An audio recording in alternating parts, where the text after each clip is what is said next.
So hello guys, welcome to our channel. आशा करता हूँ आप सभी अच्छे होंगे, अपना ख्याल रख रहे होंगे। आई होप आप सभी का पेपर बहुत ही अच्छे जा रहे होंगे।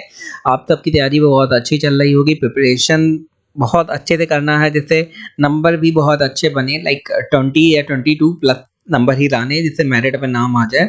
तैयारी इसीलिए कर रहे हैं जिससे आपका सिलेक्शन हो सके, तो तैयारी भी अच्छी करिए जिससे सिलेक्शन हो ही जाए, उसमें कोई दो राय ना रहे। तो आज हम लोग जनरल मैनेजमेंट के कुछ इंपॉर्टेंट क्वेश्चन देखने वाले हैं जो आपके एग्जाम की दृष्टि से बहुत ही इंपॉर्टेंट हैं। तो चलिए बिना किसी देरी के स्टार्ट करते हैं। सबसे पहला हमारा क्वेश्चन है कि लूथर गुलिक के अनुसार संगठन के कितने सिद्धांत हैं। तो लूथर गुलिक के अनुसार संगठन के कितने सिद्धांत हैं? 10 सिद्धांत हैं। जैसा कि मैंने बताया था पिछले वीडियोस में कि अलग अलग साइंटिस्ट रहे हैं, उन्होंने अलग अलग सिद्धांत दिए हैं जो सिद्धांत किसी संगठन को चलाने के लिए, किसी कंपनी को चलाने के लिए दिए गए थे। अब थोड़ा लूथर गुलिक के बारे में जान लेते हैं। लूथर गुलिक कौन थे? लूथर गुलिक अमेरिका के पॉलिटिकल साइंटिस्ट थे। इन्होंने पीएचडी करी थी। इन्होंने जिस समय वर्ल्ड वॉर 2 चल रहा था, कई कई देशों में जो इंडस्ट्रियल रिवोल्यूशन हो रहा था, तो इंडस्ट्रीज को अच्छे ढंग से चलाने के लिए अलग अलग साइंटिस्ट ने अलग अलग अपने सिद्धांत दिए थे। तो उसी में लूथर गुलिक का नाम आता है। इन्होंने अपने 10 सिद्धांत दिए थे और इन्होंने 4PS करके भी एक सिद्धांत दिए थे, जिसमें 4 सिद्धांतों की बात करी गई थी। तो ये इम्पोर्टेंट क्वेश्चन है कि सभी साइंटिस्ट, जितने भी साइंटिस्ट हुए, उनके कितने कितने सिद्धांत थे, उसके बारे में आप पढ़ के जाएं। आता तो है ही ये।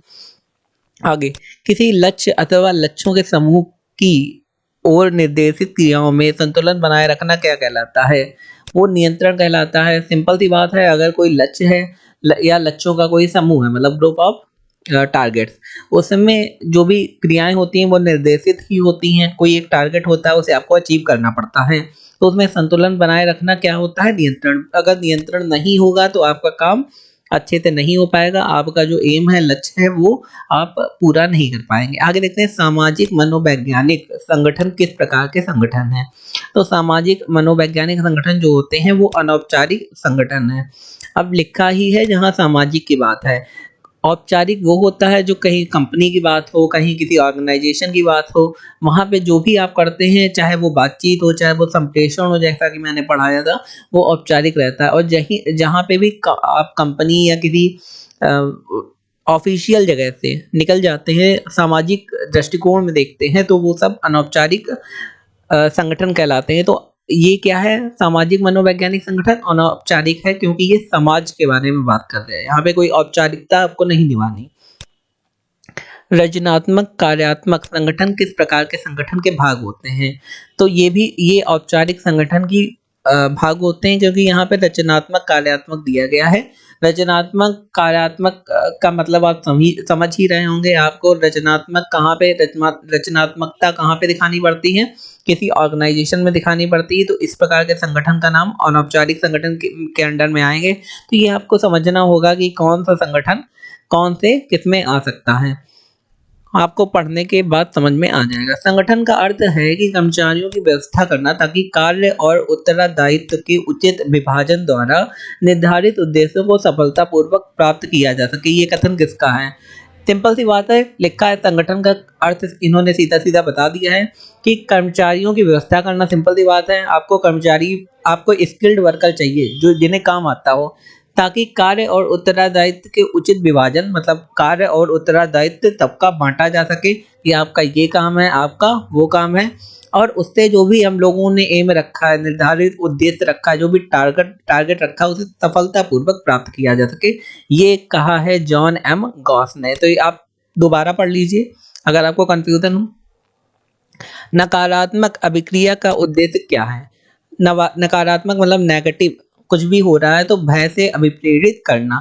तो ये सबसे बेकार माना गया है, क्योंकि आप समझ रहे हैं किसी कंपनी में आपने देखा होगा कि काफ़ी बार होता है, लोगों के ऊपर चिल्लाया जाता है, उन्हें डराया जाता है काम करने के लिए।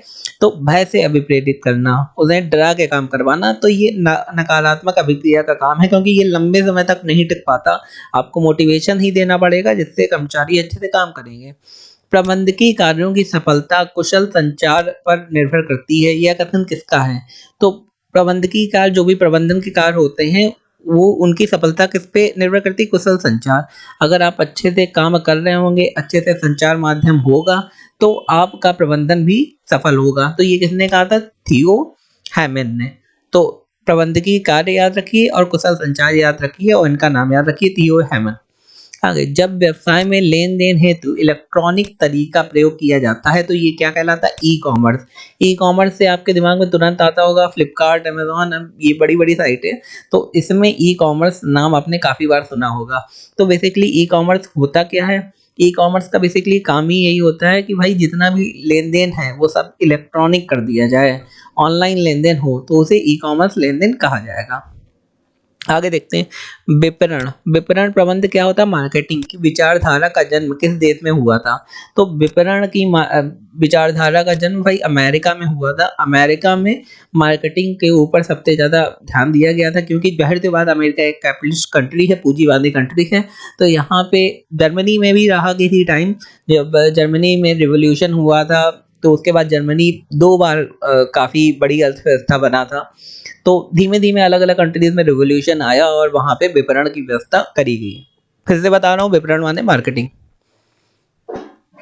आगे देखते हैं, प्रबंधक का कौन-सा कौशल कर्मचारियों को प्रेरित करता है? तो कर्मचारियों को कैसे प्रेरित आप कर सकते हैं? अंतर्व्यक्तित्व। आपके प्रबंधन की कुशलता इतनी अच्छी हो कि कर्मचारी प्रेरित हों। ये आप अगर कहीं किसी कंपनी में मैनेजर बनाया जाता है तो उनके अंदर प्रबंधन की कुशलता देखी जाती है कि वो कर्मचारियों को कैसे हैंडल कर पाएँगे। अगर कर्मचारियों को हैंडल आप कर सकते हैं मतलब आपकी अंतर्व्यक्तित्व काफ़ी अच्छी है। आगे देखते हैं, मानव संसाधन प्रबंधन किस रूप में कार्य करता है?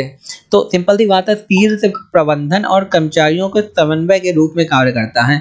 मानव संसाधन का मतलब ही ये होता है कि लोग आपको चाहिए काम करने के लिए।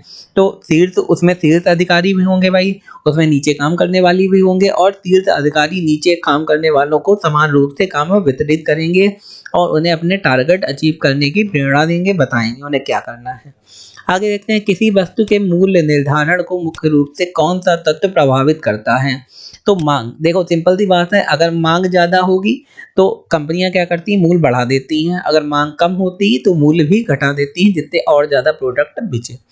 तो दोस्तों आगे बढ़ने से पहले हम मैं आपसे एक रिक्वेस्ट करना चाहता हूँ कि अगर अभी तक आपने हमारा चैनल सब्सक्राइब नहीं करा है, सब्सक्राइब कर लीजिए, बेल आइकन को दबा दीजिए और वीडियो को लाइक ज़रूर कर दीजिए। सब्सक्राइब करने का एक ये भी फ़ायदा है कि अगर आपको कभी भी किसी भी सब्जेक्ट की तैयारी करनी हो तो आपको सर्च नहीं करना पड़ेगा, ये ढूँढना नहीं पड़ेगा, हमारा चैनल अपलोड करते ही आपके पास वीडियो आ जाएगा। टीक्यूएम का फुल फॉर्म क्या है भाई? Total quality management. ये काफ़ी बार मैं बता चुका हूँ, टीक्यूएम काफ़ी इंपॉर्टेंट है। टोटल क्वालिटी मैनेजमेंट मतलब क्वालिटी बनाए रखने के लिए कंपनी में एक डिपार्टमेंट होता है जो उस प्रोडक्ट की क्वालिटी देखता है। प्रोडक्ट की क्वालिटी में सब कुछ आ सकता है कि कैसा प्रोडक्ट बना है, टिकाऊ है कि नहीं, उसमें मटेरियल कैसा यूज़ करा गया है। आगे देखते हैं, B2B का फुल फॉर्म क्या है? Business to business. ये भी इंपॉर्टेंट है, सिंपल सी बात है, बिजनेस टू बिजनेस। प्रबंध किस प्रकार का प्रयास है? तो प्रबंध हमारा सामूहिक प्रयास है। प्रबंध में हम लोग समूह में काम करते हैं और समूह में ही आपको रिजल्ट देना होता है। सबको काम बांट दिया जाता है अपना अपना, तो वो एक सामूहिक कार्य हो गया। किसी कर्मचारी को वेतन के अतिरिक्त पुरस्कार स्वरूप राशि प्रदान करना क्या कहलाता है? तो इसे प्रोत्साहन कहते हैं। तो इसे आप ये भी कह सकते हैं कि जो फाइनेंशियल जो प्रोत्साहन होता है या पैसे वाला प्रोत्साहन होता है तो वो राशि प्रदान करना है, तो पैसे वाला प्रोत्साहन हो गया। सब एक के लिए और एक सबके लिए क्या दर्शाता है? सामूहिक उत्तरदायित्व। सिंपल सी बात है, सब एक के लिए है मतलब इसमें एक दूसरे के पारस्परिक मदद की बात करी गई है। अगर किसी प्रबंधन में आपको अच्छा कार्य करना है तो आपको एक दूसरे की मदद करनी होगी, तभी आप उसमें अच्छा कर पाएंगे। आगे देखते हैं, अचानक से किया गया परीक्षण किसका एक रूप है? तो नियंत्रण का। भाई जब कंपनी में होता है कभी कभी कोई ऊंचे पद के लोग डायरेक्ट परीक्षण करने आ जाते हैं, तो वो अचानक से किया गया परीक्षण होता है और वो एक उदाहरण है नियंत्रण का। विज्ञापन भर्ती का कौन सा सूत्र है? तो वो बाह्य स्रोत है। भाई भर्ती के जरिए आप विज्ञापन करते हैं तो कौन सा स्रोत है? वो बाह्य स्रोत है। इसके अलावा आप डायरेक्ट जो भर्ती करते हैं उसके लिए आप डायरेक्ट इंटरव्यू लेते हैं। सर्वप्रथम प्रशासन और प्रबंधन में किसने अंतर स्पष्ट करा? इंपॉर्टेंट है, ओलिवर शेल्डन ने सर्वप्रथम प्रशासन और प्रबंधन दोनों डिफरेंट डिफरेंट चीज है। प्रशासन और प्रबंधन का काम है कि सब कुछ सही से चलता रहे और प्रशासन सब कुछ डिसिप्लिन से चलता रहे। तो इन दोनों में अंतर किसने स्पष्ट करा? ओलिवर शेल्डन ने। व्यवसाय की सफलता या असफलता के लिए कौन उत्तरदायित्व रहता है? तो सिंपल सी बात है, जो प्रबंध कर रहे हैं, जो मैनेजर हैं, जो ऊपर लेवल के लोग हैं, वही व्यवसाय की सफलता और असफलता के लिए जिम्मेदार ठहराए जाएँगे। प्रबंध की संपूर्ण ढाँचे की नींव क्या है? तो भाई संगठन जो है वो प्रबंध की संपूर्ण ढाँचे की नींव है। बार-बार वही आ रहा है, क्वेश्चन घुमा-घुमा के पूछे जा सकते हैं। एट द लास्ट आपका आंसर होना चाहिए प्रबंध या संगठन। चयन प्रक्रिया का अंतिम चरण क्या है? भाई प्रत्यादेश जो है चयन प्रक्रिया का अंतिम चरण है। आपका पूरा रिटन होता है, इंटरव्यू होता है। किस सिद्धांत के संगठन का आकार पिरामिड की तरह दिखाई देता है? इस टाइप में आप काफ़ी कंपनीज़ का आपने देखा होगा कि इस टाइप में उनका आकार होता है संगठन का, कि हायर लेवल है, देन उसके बाद उसके नीचे लेवल है, उसके बाद और नीचे लेवल है। तो वो है पद सोपान का सिद्धांत, कि भाई ऊपर वाले नीचे वाले लोगों को अपना-अपना काम और पद देते हैं। जब संस्था का की भविष्य में आय निश्चित या नियमित हो, तब क्या निर्गमित किया जाता है?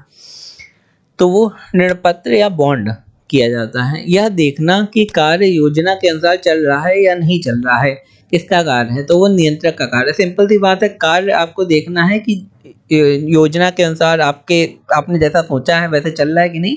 तो जो भी नियंत्रक कर रहा है, जो भी संगठन को चला रहा है, तो जो भी प्रबंध कर रहा है उनका कहना है। तो दोस्तों ये थे आज के हमारे इम्पोर्टेंट मैनेजमेंट के क्वेश्चन। आई होप आपको वीडियो अच्छा लगा होगा, इन्फॉर्मेटिव लगा होगा। अगर लगा है तो अपने दोस्तों, भाई-बहनों जो भी एग्ज़ाम दे रहा है, जिन्हें भी इन्फॉर्मेशन चाहिए उनके साथ शेयर करें और हमारे चैनल को लाइक, शेयर, सब्सक्राइब कर दें। धन्यवाद।